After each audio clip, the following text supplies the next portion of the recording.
जिल्ह्यामध्ये भाजपा स्वबळ लढेल की स्थानिक स्वराज्य निवडणूक?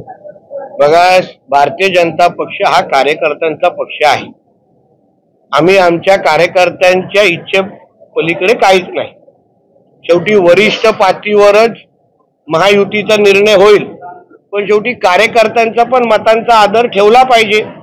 आज आमच्या भारतीय जनता पक्षाच्या कार्यकर्त्यांच्याकडून मोठ्या प्रमाणामध्ये आमच्यावर दबाव वाढत चाललेला आहे की आपण स्वबळावर लढलं पाहिजे, स्वतःची ताकद कधीतरी आजमावली पाहिजे. रत्नागिरीमध्ये आज आमचा एक पण लोकप्रतिनिधी नाही.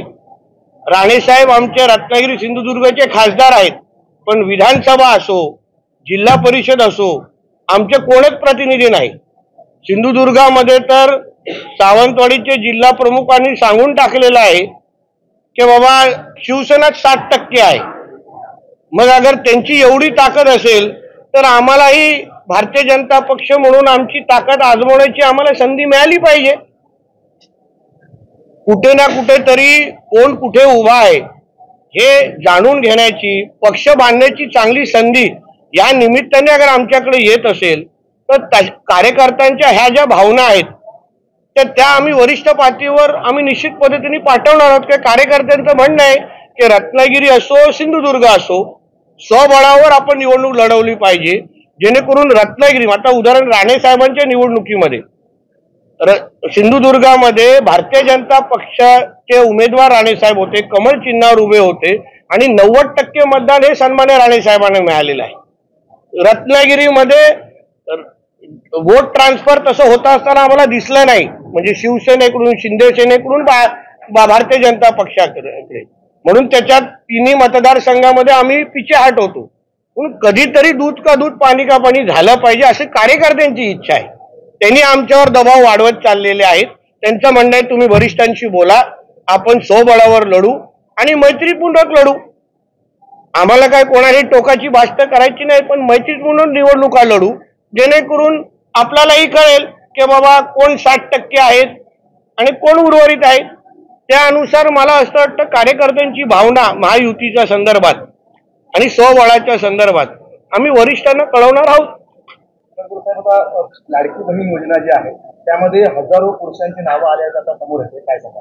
बघा, असे पद्धतीच्या चुका कोणी केल्या असतील तर निश्चित पद्धतीने आमच्या आदिती तटकरे ताई त्याच्यावर ती चूक सुधारतील.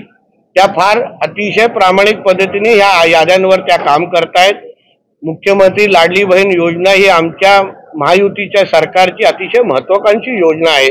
म्हणून कुठेही या याद्यांमध्ये अशा कुठल्याही चुका असतील, कुठे कुठे तर 2-2, 3-3 पण नावं घातलेली आहेत, तर ह्या याद्या जोपर्यंत आपण सुधारणार नाहीत आणि म्हणून त्याचे अगर काही पुरुषांची अगर नावं आली असतील तर निश्चित पद्धतीने ते सुधारले जातील एवढा माझा विश्वास आहे. गणेशोत्सवासाठी कोकण रेल्वेने 4ची रोरो सेवा सुरू केली आहे. मात्र ही रायगडमधील कोलाडीतून सुरू होऊन वेरणा येथे गोव्यामध्ये संपणार. मात्र याचा फायदा सिंधुदुर्ग जिल्ह्याला होणार नाही. ठीक आहे, अशी बातमी मीही ऐकलेली आहे. राणे साहेबांना आपण माहिती देऊन आपण केंद्राकडे जी काय आपली बाजू मांडून ती गाडी आपल्याकडे पण कशी थांबेल, आपल्याकडे पण त्याचा थांबा कसा भेटेल, असंच वंदे भारतच्या संदर्भात झालेला आपण थांबा मिळवला. बरोबर आहे ना? म्हणून मला एक कळतं की आमच्यावर विश्वास वाढत चाललेला आहे, अपेक्षा वाढवत चाललेल्या आहेत. म्हणून सन्मान्य राणे साहेबांशी बोलून, सन्मान्य मुख्यमंत्री साहेबांशी बोलून केंद्राशी आम्ही बोलू आणि मार्ग काढू.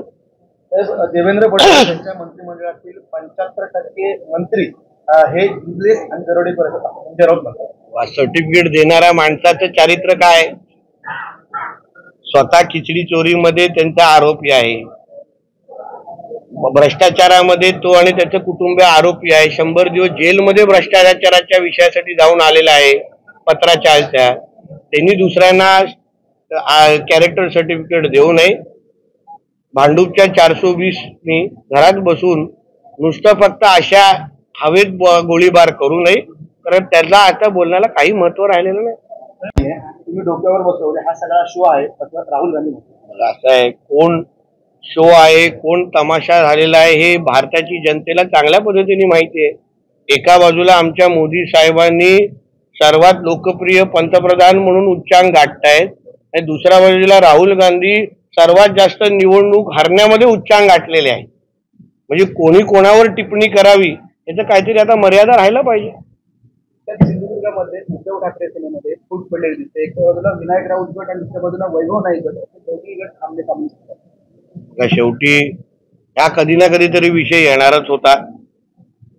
निष्ठावान विरुद्ध ब्लॅकमेलर हे असाच विषय आहे. आता वैभव नाईक आणि जे कोण उपरकर आहेत ते आता बंटी बबली आहेत.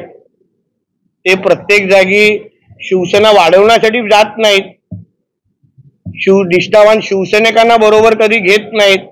आता मला हे आश्चर्य असं वाटलं की त्या दिवशी वैभव नाईक जे निवेदन देण्यासाठी त्या जमिनीच्या बाबतीमध्ये गेले होते त्याच वेळी त्यांचे पक्षप्रमुख उबाटाचे त्यांच्या वाढदिवसाच्या निमित्ताने एक सामाजिक उपक्रम त्यांच्या शिवसेनेने त्या उबाटाने आयोजित केलेला, पण वैभव नाईक तिथे गेले नाहीत.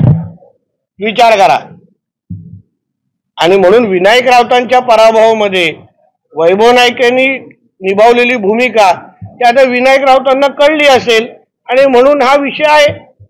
आणि म्हणून आगे आगे देखो होता है की तो सिर्फ ट्रेलर आहे, अजून कपडे फाडणं बाकी आहे. याच संदर्भात जे जिल्हा प्रमुख आहे बाबुराव धुरी आणि विधानसभा प्रमुख जे त्यांनी सहज असं म्हटलंय की आम्ही वैभव नाईक आणि जी उपरकर यांची तक्रार उद्धव ठाकरेंकडे करणार आहे. शेवटी बघा तो त्यांच्या घरामधला पक्ष अंतर्गत विषय आहे.